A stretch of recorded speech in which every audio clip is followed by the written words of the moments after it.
Padre nuestro, en esta mañana estamos felices de poder juntarnos, Señor, como familia en Cristo. Nuestros hermanos, Señor, están lejos, pero en el Espíritu estamos cerca, Señor, porque el mismo amor une nuestros corazones, el amor que tenemos hacia ti, Señor. La misma salvación nos une, Padre, y la misma esperanza. Y muy pronto veremos a nuestro Salvador venir en las nubes de los cielos. Querido Señor, esta mañana al estudiar tu palabra, venimos como niños a tus pies. Padre, necesitamos tu Espíritu para que nos enseñe, que Él nos guíe a la verdad, que abra nuestro entendimiento, que nos dé oídos para escuchar lo que Él desea decirnos esta mañana. Nos sentamos a tus pies como estudiantes, pidiendo, Padre, que tu Espíritu sea el gran profesor. En el nombre de Jesús. Amén. Vamos a Apocalipsis capítulo 11 nuevamente. Capítulo 11 de Apocalipsis. Y vamos nuevamente a retomar la sexta trompeta. En cuanto a las trompetas, el pueblo de Dios ha tenido un poquito de confusión. Y hay bastantes posiciones, o dos o tres posiciones dentro de la iglesia. Una de las posiciones es que las trompetas son futuras y que son que se cumplen o van en conjunto con las plagas.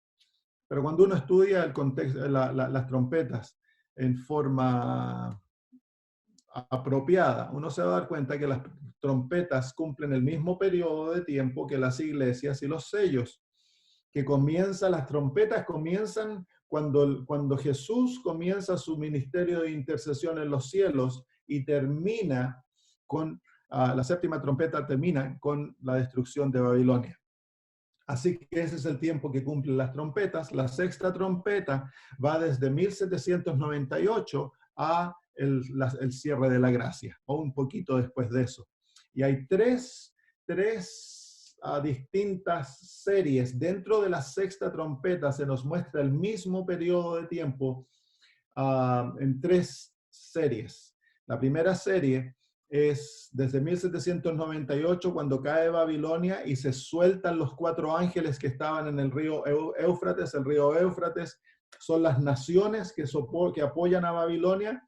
Se sueltan aquellos ángeles que estaban atados y comienzan grandes problemas políticos. Hay guerras y la primera sección de la sexta trompeta nos muestra las guerras, cómo las guerras se van a volver peores y van a durar y se van incluso hasta esa serie termina un poquito después del cierre de la gracia y se nos muestra a los seres humanos no arrepintiéndose, no dando gloria a Dios.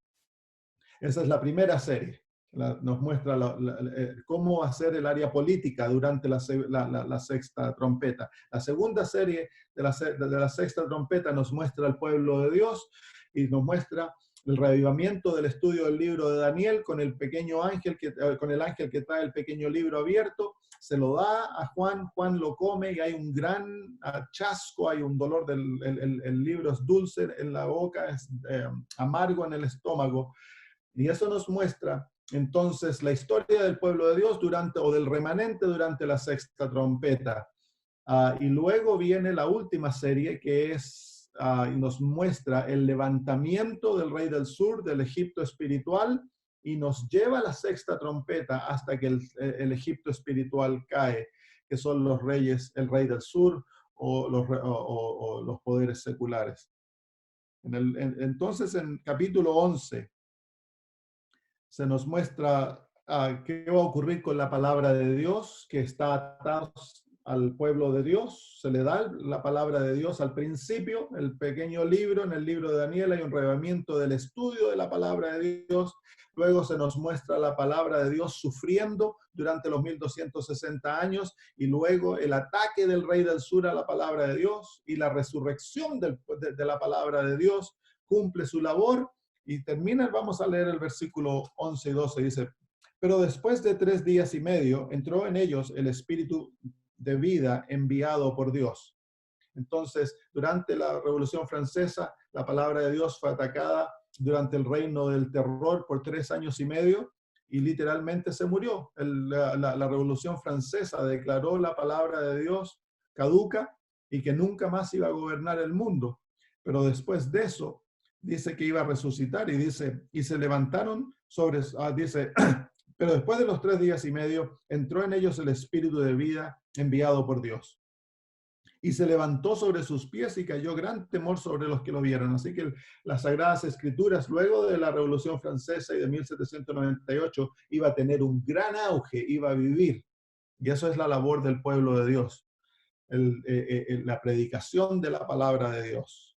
Versículo 12 dice, oyeron una gran voz del cielo que les decía, subid acá. Así que luego que resucitan y cumplen la labor de la predicación de la palabra de Dios, Dios saca la palabra de Dios del mundo, les dice, subid acá. Y eso es el fin del término de la gracia, cuando ya no se va a poder predicar más la palabra de Dios, y dice que los habitantes de la tierra van a ir del norte al sur, de mar a mar, buscando palabra, pero va a haber una hambruna. Ya no se va, la palabra de Dios no se va a poder predicar. El pueblo de Dios no va a tener el espíritu para predicar la palabra de Dios. Se va a acabar eso. Entonces se retira la palabra de Dios y subieron al cielo en una nube y sus enemigos los vieron. Versículo 13.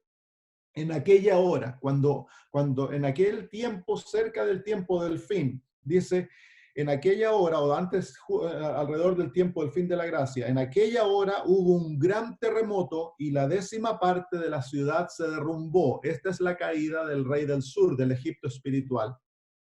Ocurre antes del fin de la gracia.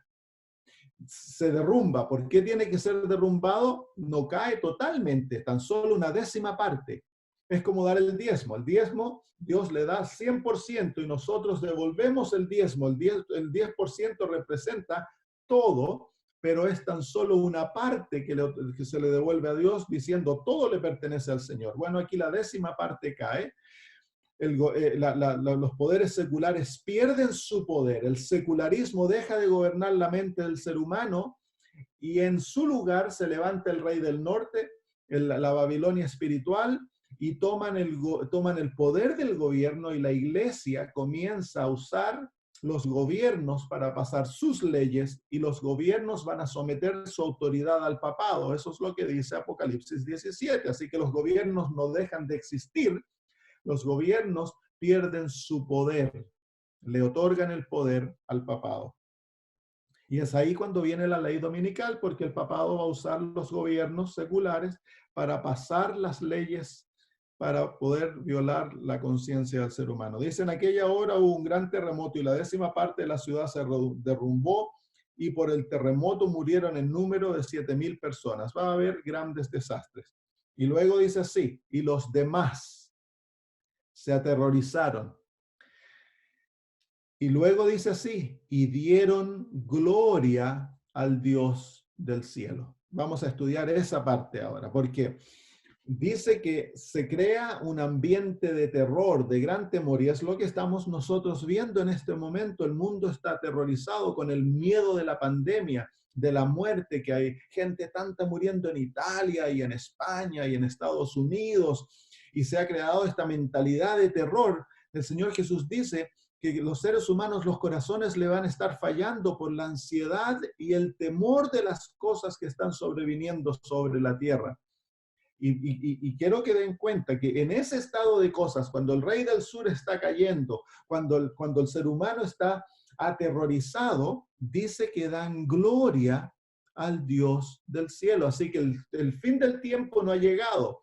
Es decir, el fin de la gracia no ha llegado, porque cuando llega el fin de la gracia y se acaba la influencia del Espíritu Santo, el ser humano ya no da más gloria a Dios. El ser humano le comienza a echar la culpa a Dios. El ser humano no se arrepiente. Aquí le dan gloria a Dios. Y darle gloria a Dios se encuentra en Apocalipsis 18. Miren lo que dice Apocalipsis 18.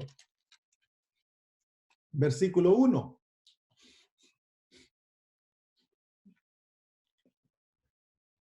Después de esto vi a otro ángel descender del cielo con gran poder, y la tierra fue alumbrada con su gloria. Así que Apocalipsis 11 nos muestra exactamente este mismo momento, cuando el mundo va a ser iluminado con la gloria de Dios. ¿Y cuándo es eso? Alrededor del mismo tiempo que el rey del sur cae y el mundo está aterrorizado. Así que, hermanos míos, para el pueblo de Dios, las circunstancias que nosotros estamos viviendo en este momento no tan solo nos están dando la señal de que el rey del norte, el papado, se va a levantar a gobernar el mundo. Para nosotros, las buenas noticias es de que Dios está a punto de iluminar la tierra con su gloria. Viene un gran reavivamiento, el reavivamiento más grande que alguna vez se haya visto en la historia de este mundo. Tú y yo lo vamos a participar. Amén. Es buenas noticias. En otras palabras, hermanos míos, la señal, si llegara a caer la moneda ¿cómo se llama? La economía mundial, es la señal que nos indica que Dios que va a derramar su espíritu y la lluvia tardía va a ser derramada sobre su pueblo. En el libro de Daniel se nos muestra exactamente lo mismo, pero desde otra perspectiva. Daniel capítulo 11. Daniel capítulo 11, versículos 43 y 44. Dice, y se apoderará de los tesoros de oro y plata, y de todas las cosas preciosas de Egipto, y los de Libia y de Etiopía le seguirán. Entonces aquí la palabra de Dios nos muestra el momento o las circunstancias a través de las cuales el rey del norte se apodera de la economía mundial. ¿Por qué es que el rey del norte necesita apoderar la economía mundial y hacer que el sistema caiga? Lo hablamos la semana pasada, pero rápidamente lo resumimos. Es que la Biblia nos muestra que cuando venga la marca de la bestia, va a haber un sistema que ya no va a ser libre. Va a tener tal control del sistema que va a haber total control de la economía, pues van a haber seres humanos, al pueblo de Dios no se le va a permitir comprar ni vender. Así que va a haber una economía que es totalmente controlada. Ahora tú y yo tenemos una economía abierta, una economía libre. Ese sistema va a caer y el sistema que viene va a ser un sistema de absoluto control. Y para tener absoluto control necesitan controlar la economía. Entonces dice así que el rey del norte se apodera de los tesoros de oro y plata. Y luego el versículo 44 dice, pero noticias del oriente y del norte lo atemorizarán. La palabra atemorizar es una traducción muy suave, muy gentil del hebreo. El hebreo o el arameo. El arameo dice aquí que lo aterrorizará. Así que, miren, si uno sigue desde el versículo 40, en el versículo 40 nos encontramos en 1798 cuando se levanta el rey del sur, ataca al rey del norte. Eso ocurrió con la Revolución Francesa. El rey del norte pierde su poder y recibe la herida mortal. Y por muchos años el rey del sur reinó sin ningún problema, pero la señal que comenzó el reavivamiento del rey del norte fue cuando cayó el comunismo. Cuando cayó el comunismo fue la señal que tuvimos como pueblo de Dios que el rey del norte había comenzado su resurrección para tomar el poder del mundo y que el rey del sur estaba comenzando a caer y a perder su poder. Y comenzamos desde el versículo 40. El versículo 40 es un resumen, las últimas partes del versículo 40, cómo el rey del norte va a tomar control. El versículo 41 es cómo el rey del norte va a atacar al pueblo de Dios, al remanente, y lo va a neutralizar. Y es por eso que nosotros estamos pasando la situación que hemos pasado como pueblo de Dios, como remanente, la neutralización del mensaje del remanente. Si quieren, algún día estudiamos esa profecía. Versículo 42 es cómo el rey del norte iba a establecer lazos de unión con el rey del sur y iba a extender la mano y se iban a unir y a formar uniones. Y en el versículo 43 es como el rey del norte toma control de la economía mundial. Entonces, con el versículo 43, el rey del norte, el papado, la Babilonia moderna, tiene ahora el mundo entero bajo sus brazos ha tomado absoluto control y la iglesia, el remanente, está totalmente neutralizado. Entonces el mundo, el papado o la Babilonia moderna cree que ya tiene todo el mundo bajo sus alas y que ahora está listo, está gobernando. Pero mire, el versículo 44 dice, pero noticias del oriente y del norte lo aterrorizarán. ¿Y cuál es el resultado de eso? Y saldrá con gran ira para destruir y matar a muchos. La gran ira para destruir y matar a muchos es el comienzo del tiempo de angustia. Y es ahí que el versículo 12, capítulo 12, versículo 1, esos dos van juntos. Es ahí que Miguel se pondrá de pie para defendernos.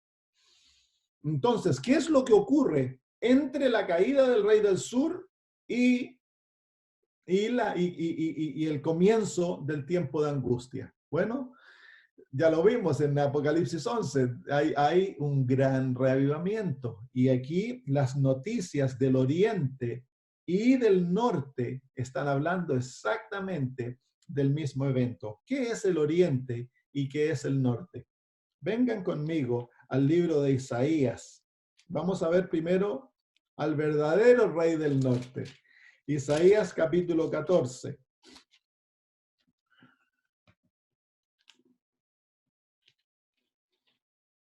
Versículos 12 en adelante, hablando de la caída de Lucifer. Dice, ¿cómo caíste del cielo, oh lucero, hijo de la mañana? Cortado fuiste por tierra, tú que derribaste las naciones. Tú que decías en tu corazón, y ahora escuchen, subiré al cielo, a lo alto, junto a las estrellas de Dios, levantaré mi trono y en el monte del testimonio me sentaré. ¿A dónde? A los lados del norte. Así que el norte es símbolo del trono de Dios. Satanás deseaba tomar el trono de Dios. Es por eso que él viene a la tierra y él crea un sistema que toma el lugar de Dios en el mundo y la Biblia lo llama el rey del norte, es un rey falso del norte. ¿Por qué? Porque el verdadero rey del norte es Dios y Dios tiene un sistema de religión que desea que gobierne la mente de sus hijos. Entonces Satanás crea la Babilonia. Y a través de Babilonia, él toma el lugar de Dios en la tierra. Por eso la Biblia lo denomina el falso rey del norte o el rey del norte. Porque el verdadero rey del norte es Dios. Y su trono está en los lados del norte. Así que en Daniel 11, 44, cuando nos dice que noticias que vienen del norte, ¿qué es esto? Es Dios interviniendo en el mundo.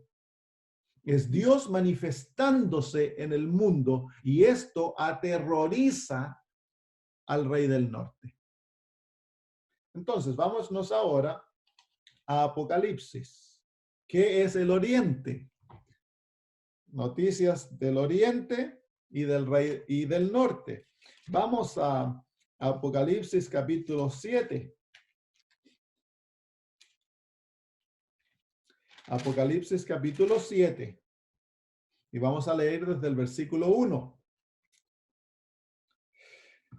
Después de esto vi a 4 ángeles en pie sobre los 4 ángulos de la tierra, que detenían los 4 vientos de la tierra para que no soplase viento alguno sobre la tierra, ni sobre el mar, ni sobre ningún árbol. ¿Qué son los vientos? Los vientos son guerras, son desastres naturales, son todas las conmociones, todas las cosas que están a punto de pasar en este planeta, pero Dios las está deteniendo a través de sus ángeles y no las va a dejar que suelten esos vientos hasta que se cumpla lo que este capítulo enseña. Versículo 2. Y vi otro ángel que subía de donde sale el sol. ¿De dónde sale el sol? Del oriente. En la Biblia, el oriente es de donde sale el sol. Así que noten qué es lo que ocurre, qué significa el oriente, qué representa el oriente. Y tenía el sello de Dios vivo. Y clamó a gran voz a los 4 ángeles a quienes se les había dado el poder de hacer daño a la tierra y al mar, diciendo: no hagáis daño a la tierra, ni al mar, ni a los árboles, hasta que hayamos sellado en sus frentes a los siervos de nuestro Dios. Así que, ¿qué representa el oriente? El oriente representa el sellamiento del pueblo de Dios, y el norte, el trono de Dios. Así que Dios da la orden que el pueblo de Dios sea sellado. ¿Y cómo es el pueblo de Dios sellado? Vengan al libro de Efesios. Efesios capítulo 1. Efesios capítulo 1.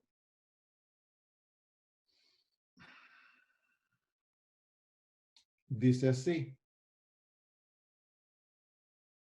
Déjenme encontrar el versículo.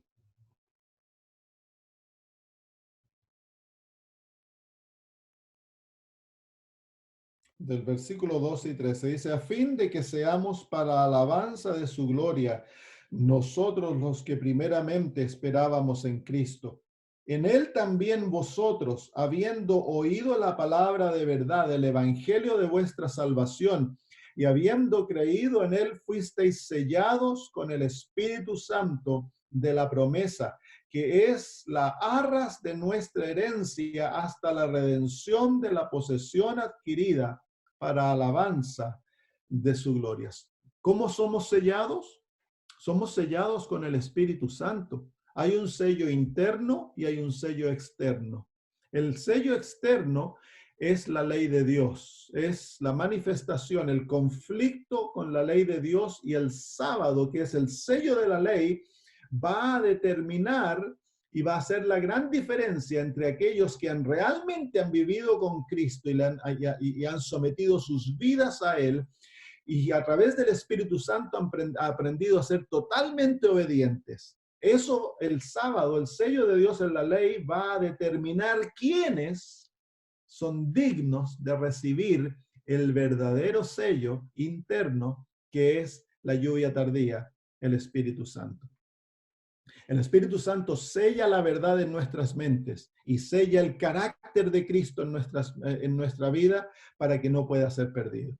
Entonces la experiencia cristiana ya no se pierde. Entonces aquí la Biblia nos está indicando, hermanos míos, que cuando el rey del sur cae, ¿qué viene junto con la caída del rey del sur?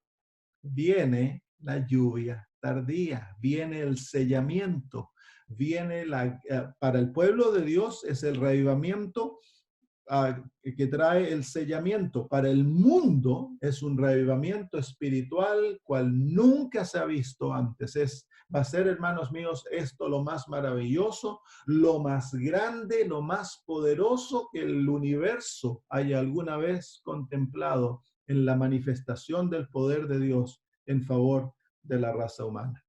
En el libro de Joel se nos indica esto. Joel capítulo 2.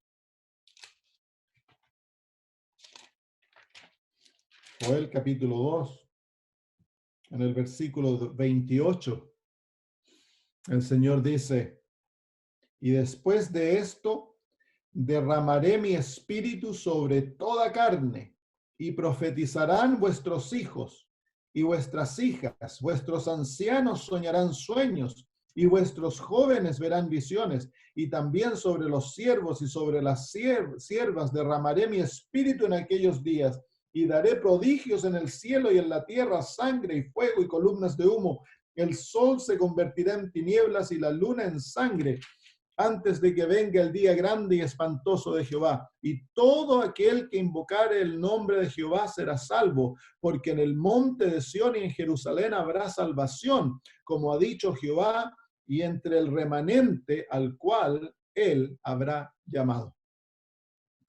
Así que claramente viene un derramamiento del Espíritu Santo mundial, sobre todo el mundo. No es tan solo sobre el pueblo de Dios. Dios va a derramar su Espíritu sobre el pueblo de Dios para sellar al pueblo de Dios, para darle poder para la predicación, pero en el mundo viene un despertar religioso, y en el mundo va a haber un movimiento de darle gloria a Dios, y es esto lo que aterra al rey del norte. Causa aterramiento increíble. Reavivamiento está predicho en muchas partes. Vengan al libro de Ezequiel, Ezequiel capítulo 37.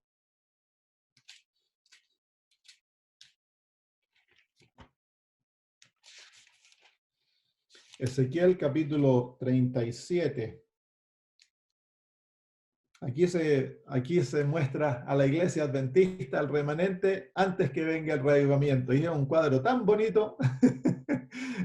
Ezequiel 37 dice así: la mano de Jehová vino sobre mí y me llevó en el espíritu de Jehová y me puso en medio de un valle que estaba lleno de huesos. Y me hizo pasar cerca de ellos por todo alrededor. Y aquí que eran muchísimos sobre la faz del campo, y por cierto, secos en gran manera. Ahí está, esa es la iglesia adventista antes del reavivamiento. Qué lindo cuadro, ¿no? ¿Y cómo sé yo que es la iglesia adventista? Vengan al versículo 11. Dice, me dijo luego, hijo de hombre, todos estos huesos son la casa de Israel. Pero la casa de Israel, ¿cuándo? Bueno, si usted va al capítulo 38 y 39, se presenta la última batalla. Se presenta Magog y Magog atacando al pueblo de Dios, que es como se llama la sexta plaga, la batalla de Armagedón. Entonces, ¿cuándo es que Ezequiel vio al pueblo de Dios como huesos secos? Bueno, los vio antes que viniera este tiempo de la gran batalla, el tiempo de angustia como nunca hubo. Entonces, la iglesia adventista, hermanos, es el remanente. No hay duda de aquello. No deje que nadie les diga que no somos el remanente. Somos el remanente. Pero la situación espiritual de la iglesia adventista es una situación precaria. No importa si hablamos de los conservadores o de los liberales, de la iglesia organizada o de los desorganizados. Hermanos, la iglesia adventista, donde se encuentra, está en una situación precaria. Y note cómo el profeta los ve. Dice que están secos. Un hueso está seco cuando ha estado muerto por muchos años. Así que cuando el profeta ve a estos huesos, han estado en esta situación por muchos años. Y luego el Señor le hace una pregunta al profeta. En el versículo 3 le dice, y me dijo, hijo de hombre, ¿vivirán estos huesos? Qué pregunta, ¿no? Si el Señor viniera y te hiciera la pregunta, hermana, ¿vivirá la iglesia adventista? Hay muchos que han dicho no y se han decidido salir, han formado otros movimientos, se han desanimado, no, ya la iglesia es Babilonia, mira los líderes, y se han dedicado a criticar y se apartan. El profeta mira al Señor y le dice, Señor, tú sabes. Porque para el ser humano, racionalmente, es imposible. ¿Cómo van a vivir esos huesos si han estado muertos por tantos años, esparcidos al sol, ahí en ese valle, cubriendo todo el valle, que es un símbolo del mundo? Muertitos. Para el ser humano, imposible, pero no para Dios. Miren lo que dice el versículo 4 en adelante. Dice, me dijo entonces, profetiza sobre estos huesos y diles, huesos secos, oíd palabra de Jehová. ¿Cómo pueden huesos oír la palabra de Dios si están muertos? Es un milagro de magnitud, como algo que no se ha visto. Y dice así, así ha dicho Jehová el Señor a estos huesos, he aquí yo hago entrar espíritu en vosotros y viviréis.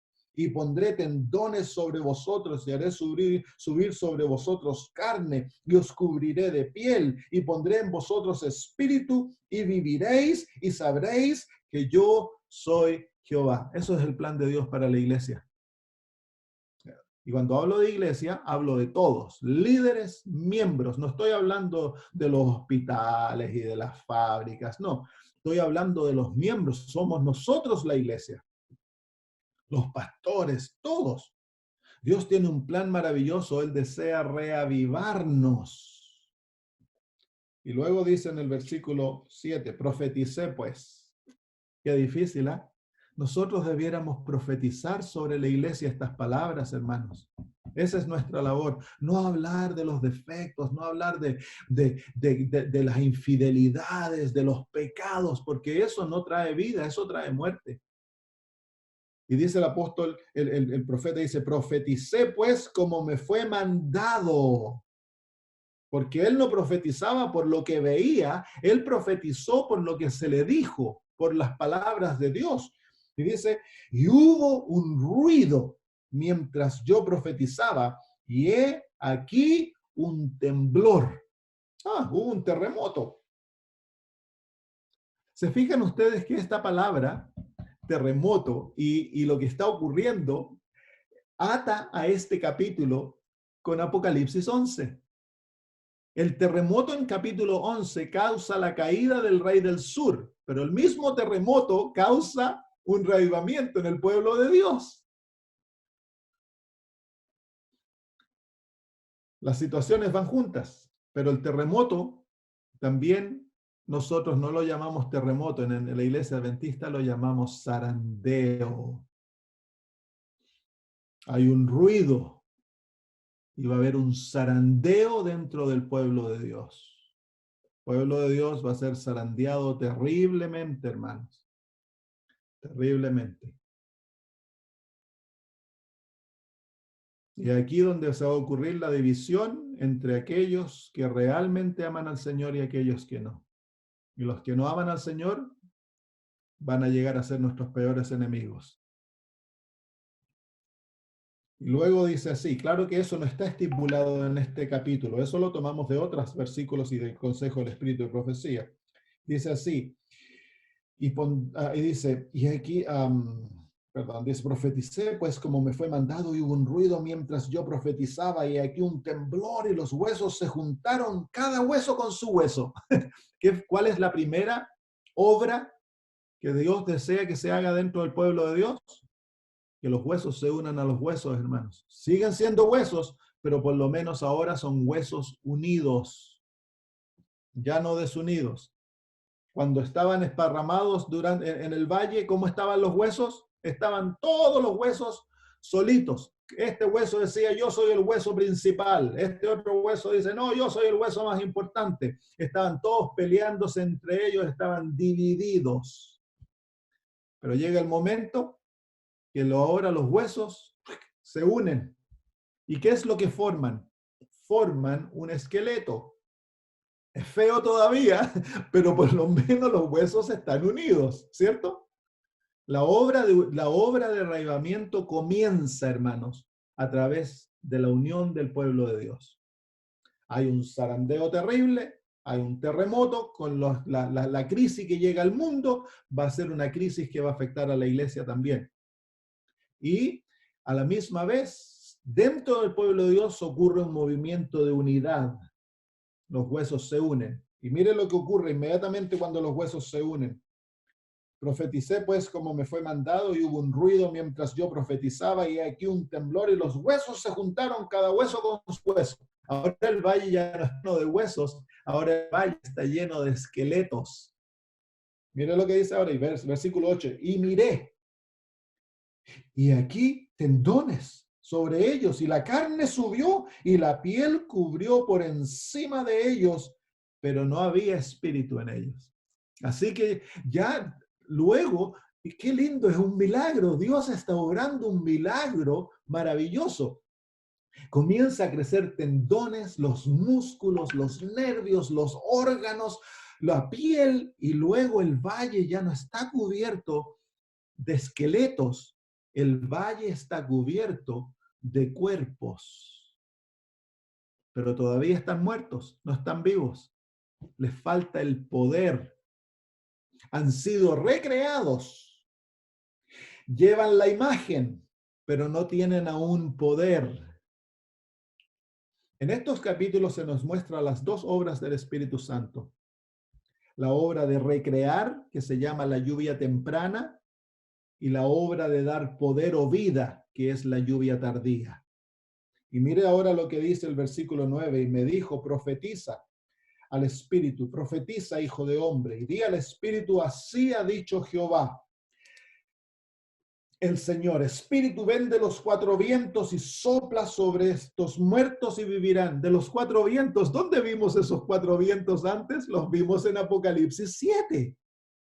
¿Se fijan? Cuando los ángeles sueltan los cuatro vientos significan destrucción para el mundo, pero de esos cuatro vientos viene el Espíritu Santo al pueblo de Dios para dar poder. Así que lo que significa destrucción y terror para el mundo, para nosotros significa buenas nuevas, hermanos. Vienen grandes días. Profeticé como me había mandado y entró espíritu en ellos y vivieron y estuvieron sobre sus pies un ejército grande en extremo. ¿Cómo se llama el ejército? Un ejército grande en extremo. Aquí entonces Dios ahora tiene a un pueblo vivo que ha sido recreado en su imagen de adentro para afuera, no de afuera para adentro, de adentro para afuera. Este pueblo va a ser un pueblo que lleva la gloria de Dios. Ha sido recreado en la imagen de Cristo y ahora tienen poder. Están llenos del Espíritu Santo, hermanos, llenos del Espíritu Santo. Es por eso que el rey del norte, cuando escucha estas noticias, se aterroriza. ¿Por qué? Porque no hay nada más que el diablo tema. Escuchen esto, hermanos míos. El diablo tiene terror que el pueblo adventista sea reavivado. El diablo no puede dormir en la noche pensando que la iglesia adventista va a ser reavivada. Es su terror más grande.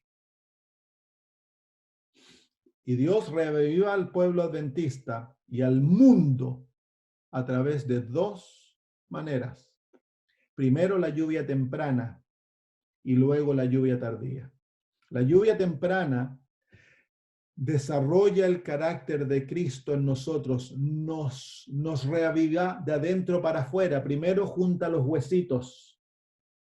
Hermanos, no vamos a recibir el Espíritu Santo si tú estás disgustado con tal y no te gusta y estás peleado con la iglesia y odias al presidente de la conferencia general y todo eso. Esos hermanos no van a llegar nunca a ser parte del cuerpo, hermanos. Si andamos disgustados, lo único que sabemos es andar criticando, apuntando el dedo, acusando de pecados, olvídate, no vas a participar, porque la obra tiene que ser, es una obra de unión. Tú y yo, nuestro corazón debe estar puesto en unión, en amarnos, en perdonarnos, en juntarnos, en trabajar juntos. Deja que el Señor haga la obra del zarandeo. Dios va a sacar de su pueblo a aquellos que han pasado tanto tiempo causando problemas.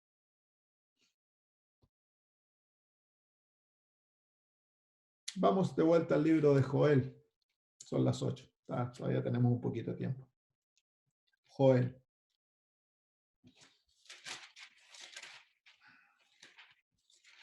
Joel capítulo 2.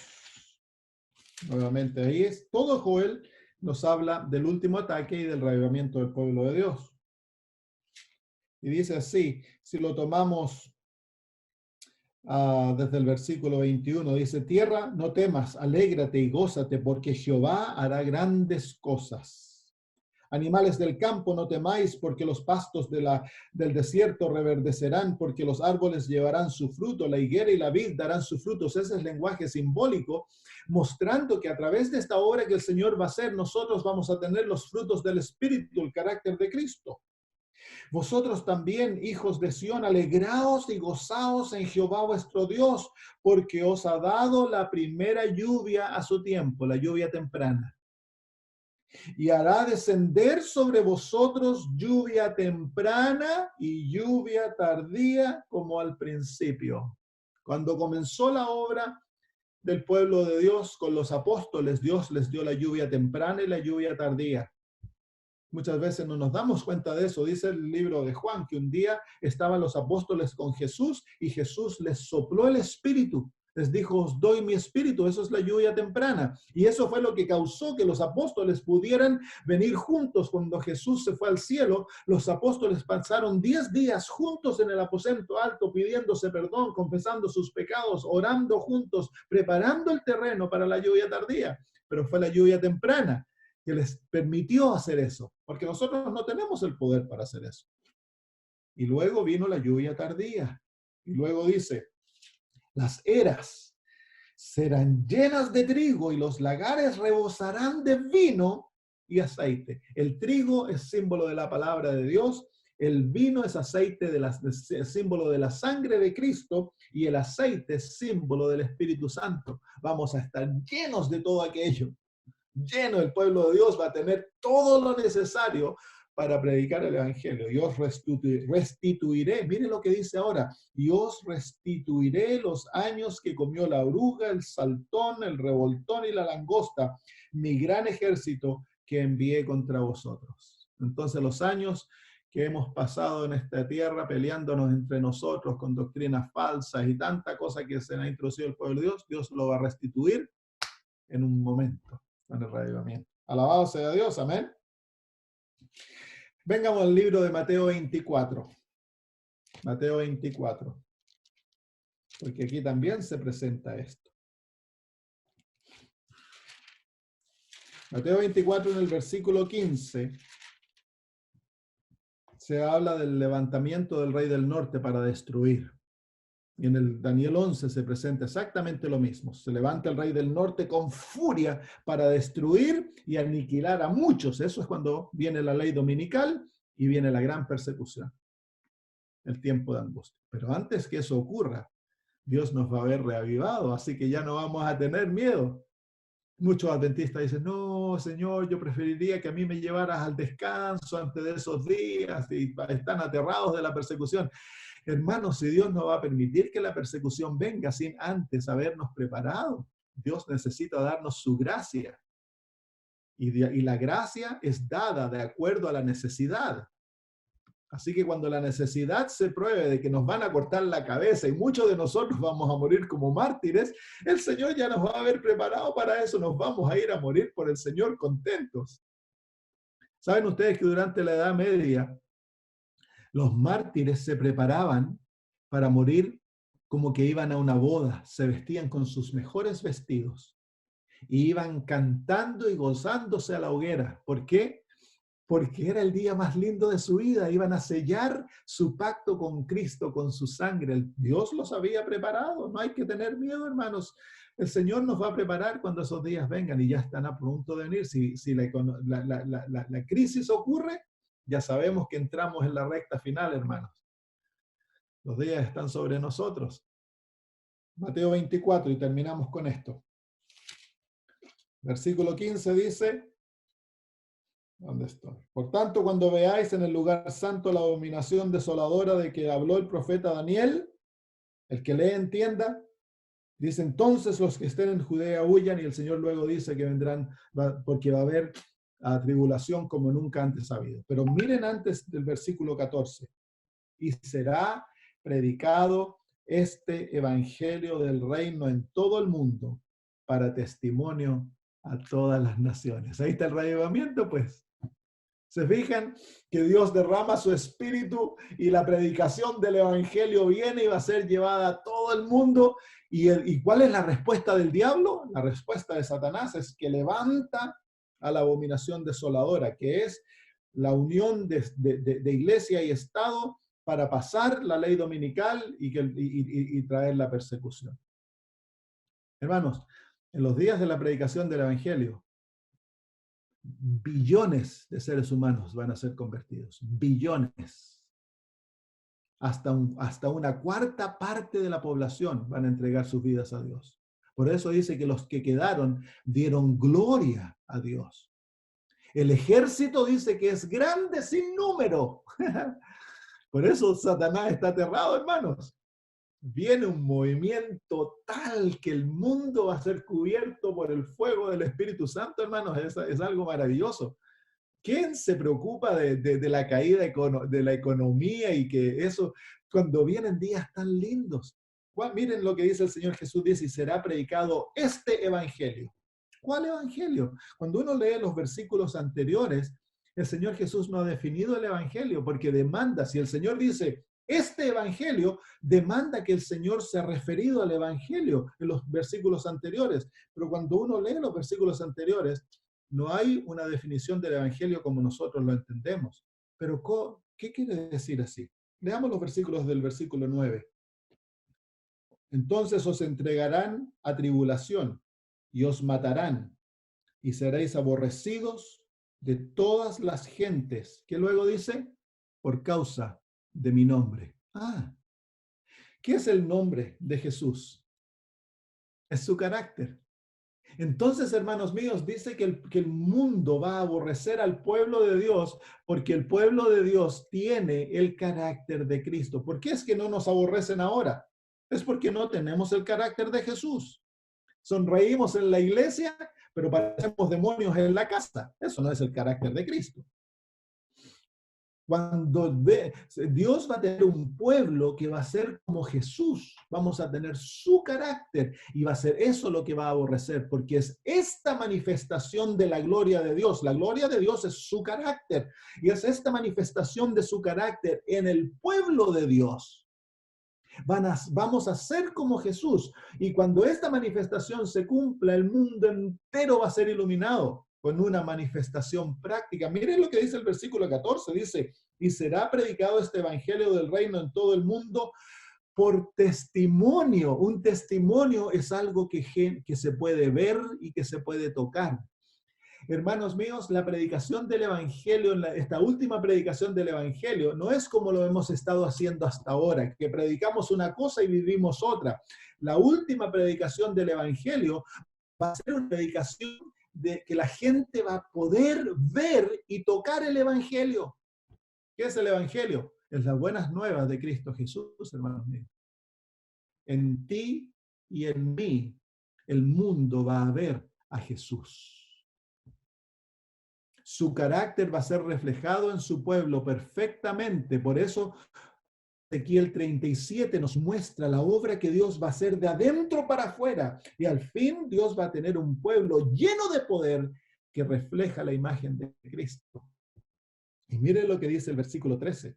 Versículos 12 y 13. Y por haberse multiplicado la maldad, el amor de muchos se enfriará. Eso está hablando dentro de la iglesia. Este es el terremoto. Va a haber momentos va a haber cosas que está ocurriendo ahora realmente dentro del pueblo de Dios. División, odio, todas estas cosas.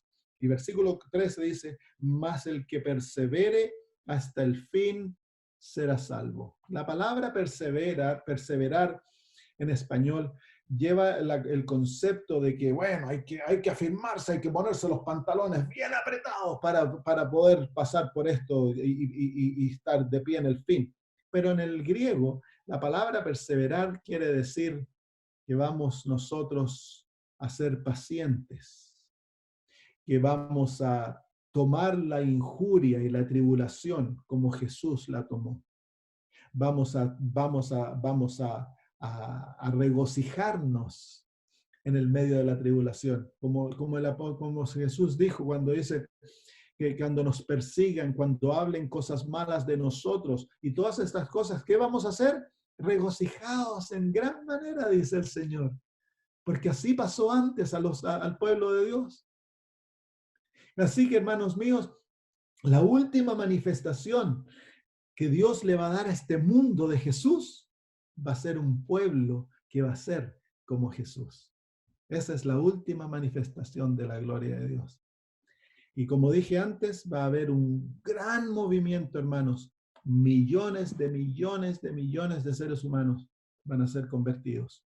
Van a salir de Babilonia, salir de ella, pueblo mío, y se van a unir a su pueblo. Tristemente, muchos del pueblo de Dios van a abandonar las filas y se van a unir a Babilonia.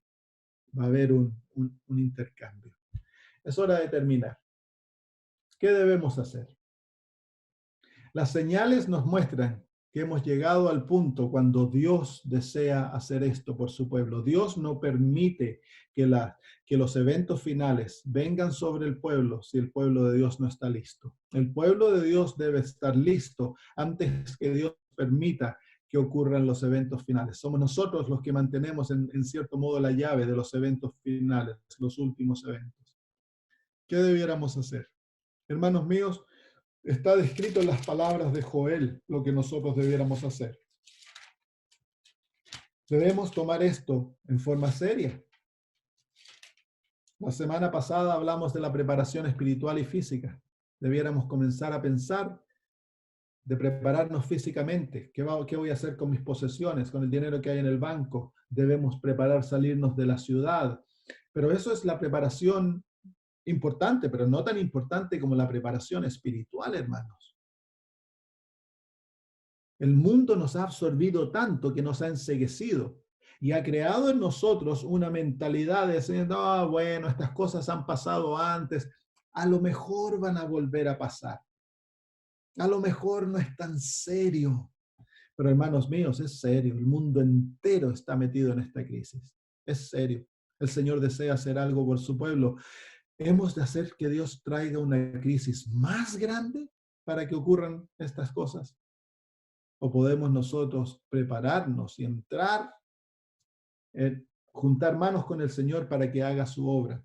El profeta Joel nos dice ahí en el capítulo 2, dice el versículo 2 en adelante, por eso pues ahora dice Jehová, convertíos a mí con todo vuestro corazón, con ayuno, lloro y lamento. Rasgad vuestro corazón y no vuestros vestidos, y convertíos a Jehová vuestro Dios, porque misericordioso es y clemente, tardo para la ira y grande en misericordia, y que se duele del castigo.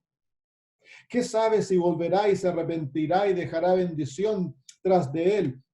Esto es ofrenda y libación para Jehová vuestro Dios.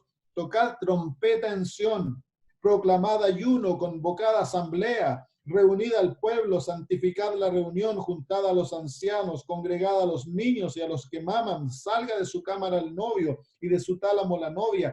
Entre la entrada y el altar lloren los sacerdotes, ministros de Jehová, y digan, perdona, oh Jehová, a tu pueblo, y no entregues al oprobio tu heredad, para que las naciones se enseñoreen de ella. ¿Por qué han de decir entre los pueblos, dónde está su Dios? Y Jehová, solícito por su tierra, perdonará a su pueblo.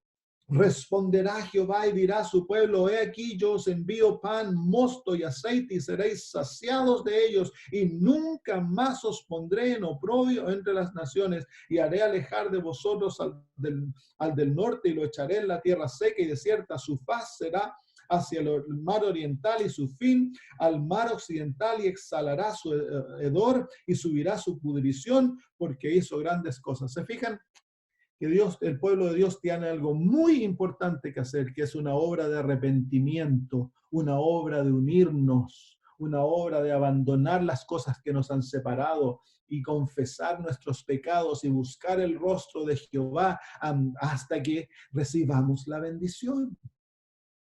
A los apóstoles les tomó 10 días, eso fue todo lo que les tomó. En 10 días ellos estuvieron listos para recibir el Espíritu Santo en poder.